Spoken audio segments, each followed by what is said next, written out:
이것부터 얘기를 해볼 텐데 결국 중요한 게 중국에서 이제 반응과 중국 정부가 이거를 어떻게 대응할까 이런 부분일 것 같습니다. 그렇습니다. 뭐 반응은 아주 뜨뜻미지근하다. 아, 그래요? 그래서 이유는 이것이 미국의 생색내기다.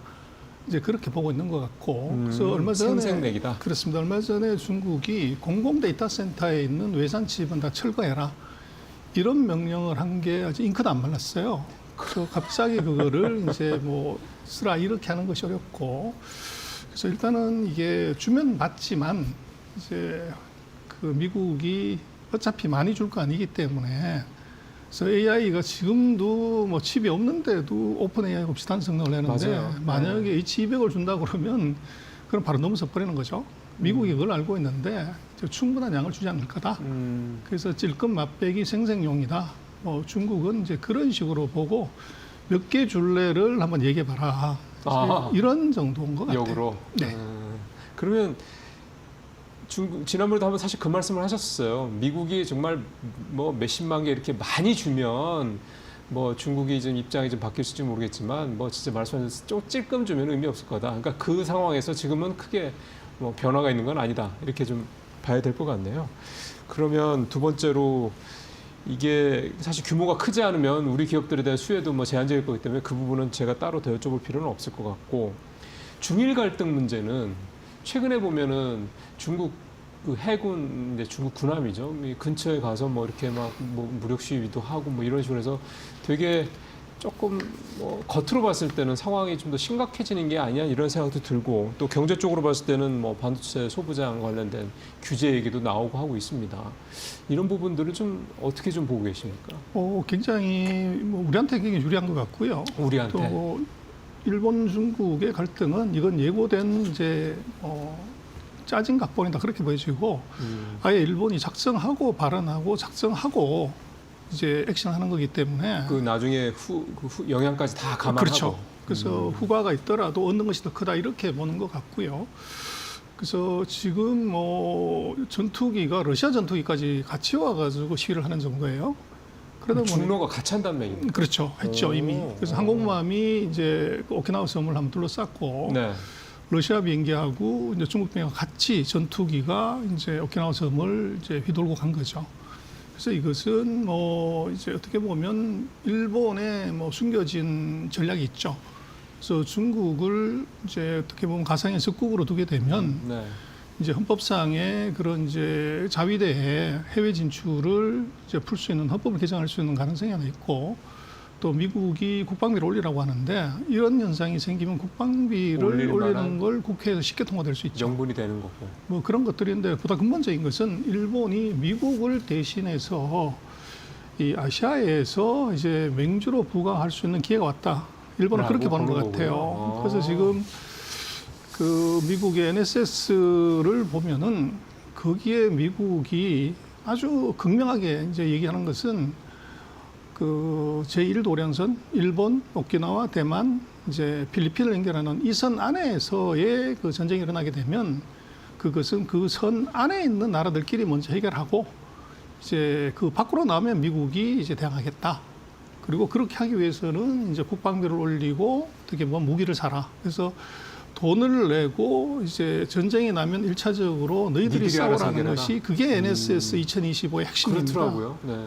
그러다 보니까 일본 입장에서는 그걸 핑계로 이제 자국 어떻게 보면 군대 강화, 이 영향력 강화, 요걸 할 수 있는 찬스라고 보는 거죠. 그래서 거기에 이제 빌미가 있어야 되기 때문에 그걸 대만을 이제 끌고 나와서 이제 중국하고 같이 이제 맞붙는 형국이지만 이것은 철저히 계산된 이제 어떻게 보면 계획이었다 그렇게 볼 수 있을 것 같아요.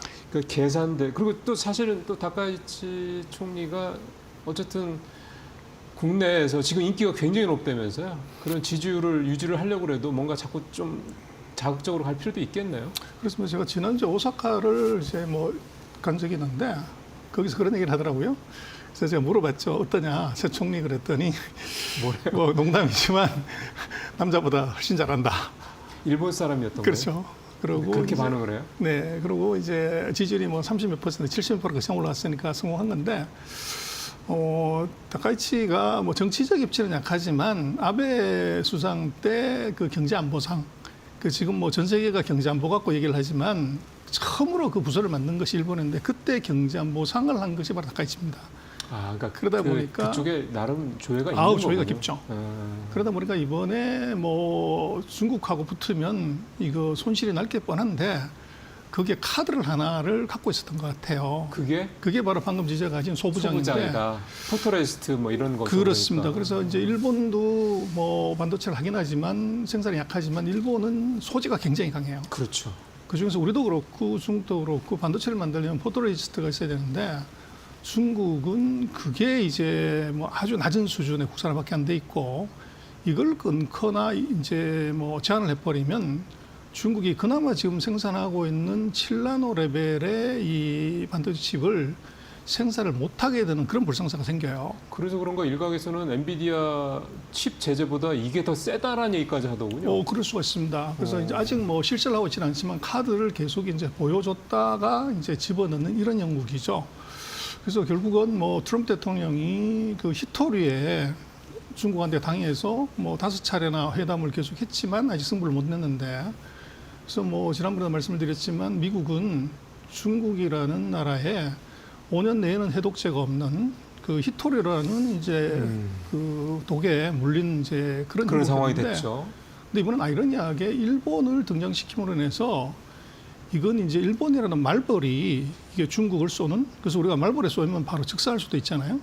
그래서 지금 이게 포토레지스트를 이걸 공급하지 않으면 중국의 이 반도체 생산이 바로 중단이 될 수 있는 리스크가 있어요. 그러면은 지금 바짝 조이고 있는데 확 밀릴 수 있다는 얘기네요. 그래서 이제 그런 것이 서로의 카드이기 때문에 미국도 그렇고 이제 미국은 즐기지만 일본과 중국이 서로 이제 대칭하지 않는 이유가 같이 맞붙었다 그러면 둘 다 손해가 나는 거죠. 그거는 그렇죠. 그래서 지금 뭐 포토레지스트도 일본이 전 세계 시장의 80~90%를 독점하긴 그렇죠. 하지만 네. 거기에 들어가는 원자재는 또 중국에서 40~50%를 사와요. 그런 서로 이게 다 물려 있고 올려 있습니다. 그러다 보니까 이게 이제 밀당의 카드로서는 이제 나와 있고 또 뭘 믿고 일본이 이제 중국하고 저렇게 전쟁을 하냐는 것은 말벌의 덕처럼 이게 갖고 있는 한 칼이 있었다는 거죠. 그럼 그 과정에서 사실 우리는 이미 그거를 2017년, 18년 지소미아 사태 때 한번 세게 경험을 했고 그래서 그 이후에 물론 뭐 많은 워낙 소재도 많고 여전히 일본 소재 업체들이 강하지만 우리는 일부 뭐 포토레스트나 일부 소재들 같은 경우 또 국산화 또 하기도 했고 그럼 우리한테 적어도 기회가 수혜가 있겠네요. 그렇습니다. 그래서 지금 우리 뭐 동진 세미캠 같은 데들이 그때 말씀하신 그 ARF, KRF 이제 국산을 했고 지금 EUV 쪽에 들어가는 포토레지스트도 이제 뭐 그 양산을 할 수 있는 수준까지 와 있어요. 그러다 보니까 만약에 그런 문제가 생겼을 때 한국이 그런 소재 쪽에서 기회는 분명히 있습니다. 근데 그러니까 중국에다가 이렇게 팔 수 있는 반사이익으로. 그렇죠. 근데 우리가 이미 현재 공장도 있고 뭐 이렇기 때문에 그런데 문제는 이게 파는 건 이제 단기적이지만 중국이 이제 악심 먹고 이거 국산을 하자고 이제 덤벼들면 당초보다도 훨씬 더 이제 그게 땡겨질 수 있는 가능성이 있죠. 그래서 우리는 파는 것은 뭐 짧게 팔지만 이제 길게 가면 아예 못 파는 그렇죠. 그런 현상도 나타날 수가 있어요. 길게 보면. 그래서 뭐 중국이 이게 지금 같은 경우에 뭐 국가가 모든 자원을 동원해서 반도체나 이제 소부장을 육성하는 이제 판이기 때문에 이게 가만 내버려 두면 시속 10km 갈 것을 이걸 자극을 해가지고 시속 60km 가게 만드는 현상이 나타날 수가 있어요. 그래서 이제 그게 이제 사실은 우리는 굉장히 주의해서 봐야 되고 그럼 우리는 어떻게 하면 되냐? 시속 100km 가버리면 되는 거죠. 그렇죠. 우리는 그렇게 가야죠. 그래서 우리로서는 뭐 얼마 전에 뭐 우리가 반도체 K 전략도 했지만 정말로 초격차를 입으로 얘기하는 것이 아니라 이거 진짜로 액션하지 않으면 뭐 짧게는 반도체 사이클 하나 4년, 길게는 8년 내에 이제 우리가 뭐 따라잡히는 것이 아니라 이제 우리가 손을 못 대는 그런 상황일 수도 있어요. 그래서 굉장히 리스키한 상황이죠. 사실은 지금 우리 상황에서 반도체가 만약에 지금의 어떤 독과점적 지위를 놓치게 된다 그러면 이거는 한국 경제 전반이 다 성장이나 이런 부분에 대해서 뭐 한국 거의 끝나는 거죠. 그렇게 봐야 되는 그래서 거잖아요. 대만은 뭐 반도체 가지고 7% 성장하는데 네. 지금 외국인 한국 와서 주식 사는 것도 GDP 성장률 0.8%의 나라에 투자할 이유가 없죠. 그러면 근데 이게 뭐 가격이 한 달 만에 60%, 120%씩 올라가는 반도체 때문에 한국 와서 사는 거지. 그렇습니다. 네. 그래서 이제 두 가지의 그런 뭐 두 개의 회사에 대한 중요성, 또 반도체의 중요성은 아무리 강조해도 우리 지나치지 않습니다. 사실은 그런 면에서 뭐 이번에 뭐 반도체 특별법도 만들고 뭐 반도체 육성 정책도 추진하고 뭐 국민성장펀드의 뭐 3분의 1 정도 한 50조 원을 뭐 AI랑 반도체에 투자하겠다 하고 뭐 등등 여러 가지 조치들이 지금 나오고는 있는 것 같긴 합니다. 근데 말보다는 액션이죠. 그러면, 그래서 뭐 네. 이게 숫자를 얘기하는 게 무슨 700조를 투자하는데 2040몇 년까지 해서 700조라는 얘기지 지금 700조가 아니거든요. 그렇죠. 네. 그래서 우리로서는 이제 뭐 9호선보다는 당장 피 터지게 싸울 때 먼저 시장 선점하는 액션이 우선이다. 그렇게 볼 수 있을 것 같아요. 예. 좀 정부 차원에서 좀 소장님이 이런 좀 굉장히 좀 그 간단한 상황이 아니다라는 이런 어떤 말씀들을 좀 잘 좀 유념을 하시길 좀 바라겠습니다. 자, 그다음에 오늘 두 번째, 사실 세 번째 주제는요. 어제 끝난 중앙경제공작회의 이게 이제 우리로 따지면 내년도 경제정책의 틀을 다 짜는 굉장히 중요한 회의인데 결론이 좀 나왔죠. 그렇습니다. 뭐 결론은 기술 주도의 내수 중심 성장 그리고 AI를 이제 적극적으로 도입한다. 그 세 개의 모드로 정리할 수 있을 것 같아요. 네. 그래서 뭐 전 세계가 다 내수 안 좋기는 다 마찬가지인데 중국이 뭐 금년에도 그랬고 이게 말은 내수했지만 내수가 이제 움직임이 별로 안 보였어요. 그렇죠. 올해도 아직까지는 별로죠. 그렇죠. 그래서 아마 내년에는 이제 2026년은 시진핑 주석이 사연임을 하는 것이 이제 27 사이클, 2년 네. 7년에 이제 새로운 주석이 들어와야 되는데 그래서 2027년에 사연임을 하려고 그러면 거의 정당성을 부여를 해야 돼요. 그러면 근데 뭐 이유는 뭐냐면 잘 살게 해줬다. 그렇죠. 이거 핵심이기 국민들이 때문에 뭐 배가 불러야 되는 거죠. 그렇습니다. 그래서 2026년은 이거 GDP의 이미 58%가 내수 소비이기 때문에 이걸 올리지 않고서는 안 되게 돼 있어요. 그래서 아마 내년에는 중국은 이제 소비 부양에 아이러니하게도 목숨을 거는 이제 그런 현상이 나타날 것 같고 그게 이제 경제공작회의의 문건에 이게 내수 중심 성장이라는 것이 이게 1번으로 올라온 거 아닌가 싶습니다. 올해는 그러면 사실은 뭐 내수를 키우려고 안 했던 거냐? 그건 아닐 거란 말이에요.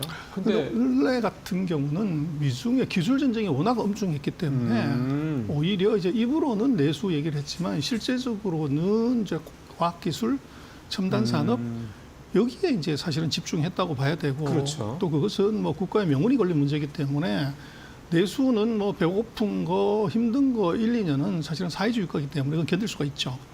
그래서 금년 같은 경우는 오히려 이제 기술 첨단 산업 쪽에 뭐 정말로 포커스를 한 것 같고 그게 증시에도 극명하게 나타나죠. 금년에 중국 주가가 뭐 7월부터 폭등한 것은 전부 반도체 AI 그쵸, 첨단 쪽이잖아요. 산업 중심이에요. 네. 소비는 뭐 제자리였고 네네.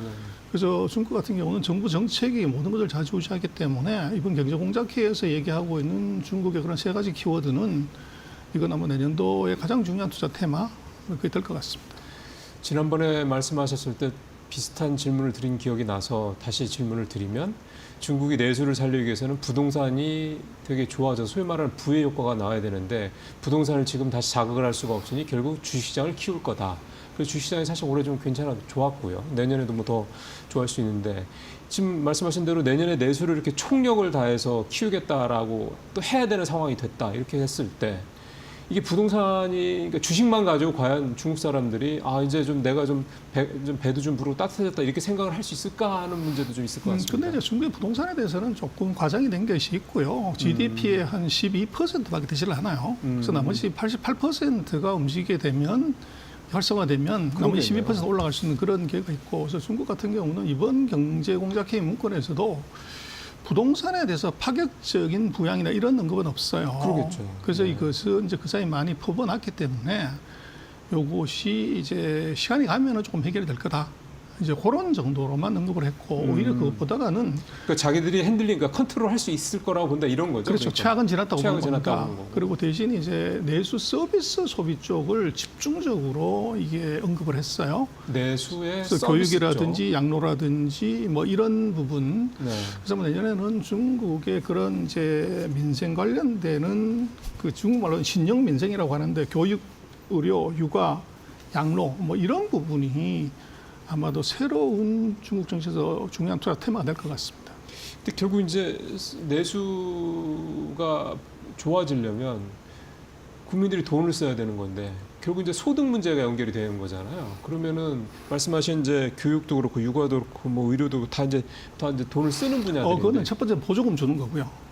아, 그래서 대대적인 보조금을 아마 그쪽에다가 지급할 것 같고. 국민들한테 이쪽 분야는. 그렇죠. 돈 버는 것은 말씀하신 이제 노동소득 말고 근로소득 말고 캐피탈 게인을 이제 주면 되는데 그게 부동산하고 이제 주식인데 주식이죠. 주식 쪽을 이제 올릴 가능성이 대단히 집중적으로 높죠. 키우다. 그렇습니다. 올해도 사실 그런 부분들이 있었지만 내년에는 더 그게 커질 것이다. 그럴 가능성이 대단히 높습니다. 그러면은 올해 같은 경우는 말씀하신 대로 중국 증시의 강세를 보였던 게 사실 AI 관련된 이런 소위 말하는 테크 쪽 이게 좀 일부 섹터에 한정되었다가 보면 말씀대로 이게 어떤 부의 효과를 내릴 정도로 되려면 테크만 가지고는 어려운 거 아닙니까? 그렇습니다. 그래서 중국 지수가 뭐 4천 갔다가 3,900, 4천에서 횡보하고 있는 이유도 이제 테크 쪽들은 그 사이에 뭐 2배, 3배 올라가는 게 글쎄요. 수두룩하거든요. 그러다 보니까 손이 안 나가는 거고 그래서 내수 주식들은 뭐 5분의 1, 3분의 1 통하는 것들이 수두룩하기 때문에 예. 그쪽이 이제 조금만 올라가도 시장에는 바로 이제 화석이 돌 수가 있죠. 그래서 뭐 중국이 내년에는 하여간 뭐 과도한 경기 자극은 없지만 이제 죽일 놈은 죽이고 살릴 놈만 살린다고 하는 이제 구조개혁을 이제 확실하게 하겠다는 거죠. 올해 이미 좀 그런 부분도 일부 있었던 건데 그렇습니다. 그걸 내년에도 계속 지속하겠다. 이제 그건 거의 마무리 단계로 보는 것 같아요. 아. 그래서 이제 어떻게 보면 살아남은 자의 축제, 뭐 이제 내수주도 다 가는 게 아니라 내수주에서도 우량주들만 이제 가는 테크도 마찬가지지만 그래서 아마 2026년은 중국 같은 경우는 테크보다는 내수주의 주가 상승폭이 훨씬 높을 가능성은 높고 네. 그러나 이제 미국과 직접적으로 경쟁이 되는 테크들은 정부가 이것은 뭐 내수 경기와 상관없이 지원을 하기 때문에 계속 뭐 밀어줄 테니까. 그쪽은 계속할 가능성이 높습니다. 그리고 미중이 뭐 갈등을 하지만 또 중일까지 갈등을 하게 되면 이게 지금 메모리 쪽의 수요들은 이제 중국이 생산을 못하는 문제가 생기면 오히려 한국에게는 이제 가격 상승 기회가 될 수 있다. 훨씬 더 이제 더 좋은 기회가 우리한테는 계속 오는 거 그런 측면에서 보면 우리는 굉장히 운이 좋은 그런 그러게요. 나라다 그렇게 생각이 됩니다. 예. 오늘 요 질문을 좀 하나만 마지막으로 좀 해야 될 것 같습니다. 사실 올해는 앞서도 잠깐 말씀하셨던 것처럼 중국이 내수를 키운다고 말만 하고 제대로 못 키웠던 게 미국이랑 이제 싸우느라고 사실 거기에 정신이 더 팔린 게 컸다. 이 말씀을 좀 하셔서 앞서 NS 그러니까 이제 트럼프 정부의 이제 국가안보 전략 요게 나왔는데 대외적인 것과 관련해서 굉장히 중요한 포인트 중에 하나가 중국을 기존의 위협 대상에서 제외했다라는 거고, 러시아를 그다음에 중국을 최대 도전 이런 표현을 이제 뺐다라고 이제 그런 내용들이 좀 있는데요. 이게 언뜻 생각하면 지금까지 보면은 트럼프 정부는 중국을 이제 잡으려고 중국을 뭐 이렇게 힘들게 하려고 막 이렇게 하는 것 같은데 견제를 하고 제재를 하고 뭐 비단 반도체뿐만 아니라 다양한 분야에서. 이렇게 간다고 그러면 내년부터는 중국과의 관계가 상당히 특히 경제적인 측면에서 뭔가 좀 약간의 좀 서로 상생하는 쪽으로 이렇게 태세가 바뀌는 게 아니라 이런 생각까지 해볼 수가 있어서요. 좋은 지적이신데요. 그러나 그건 쇼일 가능성이 높고 그래요? 그래서 미중이 다가 내년에 선거가 있습니다. 그래서 선거에 앞세가 맞습니다. 없다는 거죠. 그래서 미국은 중간 선거를 해야 되고 중국은 시진핑의 사연임을 위한 그렇죠. 빌드업 작업을 해야 되기 때문에 입으로는 싸우고 실제적으로 서로가 이제 그런 표심에 기스가는 일들 뭐 이런 것들은 안 할 것 같아요. 그리고 말씀하신 NSS에서 그런 이제 뭐 직접적인 표현은 뺐지만 그것은 이제 의미는 두 가지로 해석할 수 있는데 하나는 이미 그것은 뭐 최대 적이다. 그것은 이미 기정사실이라고 하기 때문에 다시 안 썼다고 볼 수가 있고. 어차피 중국이 우리의 적이라는 건 아니까. 그렇습니다. 그리고 이제 거기에 표현 하나를 보면은 지금 말씀하신 지금까지 바이든 정부가 썼던 그런 표현은 빼는 대신에 이번에 NS에서 뭐 시스테믹 라이벌이라고 써놨어요. 시스테믹 라이벌. 그래서 그게 이제 용어를 대체를 해버린 거죠. 음. 그래서 가장 강력한 이제 전에 보지 못했던 이제 뭐 라이벌이다 그렇게 표현을 한 거고 그래서 뭐 중국에 대한 미국의 그 전략이 바뀌었다 이렇게 보지는 않습니다. 그러면은 뭐 IT 쪽 반도체 이런 쪽에 대한 제재는 여전히 계속 진행이 될 거다. 더 강화될 가능성이 높죠. 오히려 더 강화되고. 그리고 지금 이제 뭐 칩을 팔겠다 이렇게 하는 것은 이제 내년 4월에 뭐 미중 트럼프가 정상회담 준비도 방송을 있으니까. 해야 되는 과정에서는 네네네. 뭔가 이게 조금 화해 분위기를 만들 가능성 이제 이런 것에 염두를 두고서 이제 어떻게 보면 분위기 메이킹 그런 건 분명히 지금 하고 있고 그래서 치명적인 아마 그 서로 힘겨루기 그래서 아마 내년에는 그래서 어차피 1년 연기를 했기 때문에 그렇죠. 컨셉상을 그렇죠. 그래서 네. 내년 10월까지는 아마도 큰 악재는 이제 특별한 이변이 없다고 하면 없을 가능성이 대단히 높아 보입니다. 예, 그래도 이제 오늘도 이제 또 소장님 모셨으니까 투자와 관련된 부분을 오늘 마지막으로 좀 질문을 좀 드려야 될 것 같습니다. 앞서 올해와 달리 내년은 테크 쪽도 나쁘지는 않겠지만 테크 쪽보다는 중국의 내수 관련된 쪽들이 좀 오히려 좋을 것 같다. 중국 정부가 만큼 키울 거니까 그런 말씀을 하셨기 때문에 내년도 중국에 좀 투자하신 관심 있으신 분들한테 좀 투자 전략 조언을 해주신다면 어떻게 좀 접근하면 좋을까요? 그래서 뭐 첫 번째는 말씀하신 그 인프라 투자, 그 다음에 이제 말씀하신 이제 신영 민생, 교육, 의료, 육아, 네. 양로 그 네 가지의 소비가 아마 새로운 투자템으로 올 것 같고 그리고 내년에도 역시나 중국이 아까 말씀드렸지만 그 기술이 주도하는 경제 성장 네. 올라가기 때문에 AI 반도체 이제 역시. 6G 예. 뭐 요것은 아마 내년에도 계속 지속할 수 없는 요거는 뭐 투자 테마일 것 같아요. 그래서 그런 한 세 가지 분야 정도로 인프라, 그다음에 이제 민생 소비, 민생, 그리고 교육, 육아, 의료, 그다음에 양로, 예. 양로 이렇게. 그래서 AI나 반도체나 6G 뭐 이런 이제 첨단 산업 그 세 가지 정도로 아마 포트폴리오를 서로 구성하시는 것이 아마 좋지 않나 싶습니다. 예. 내년에는 올해보다는 오히려 조금 더 커버리지가 넓어지네요. 투자하실 만한 부분들이 또 잘 여러분들 중국 투자 좋아하시는 분들 참고하시길 바라겠습니다. 소장님 말씀 드리겠습니다. 예, 맞습니다.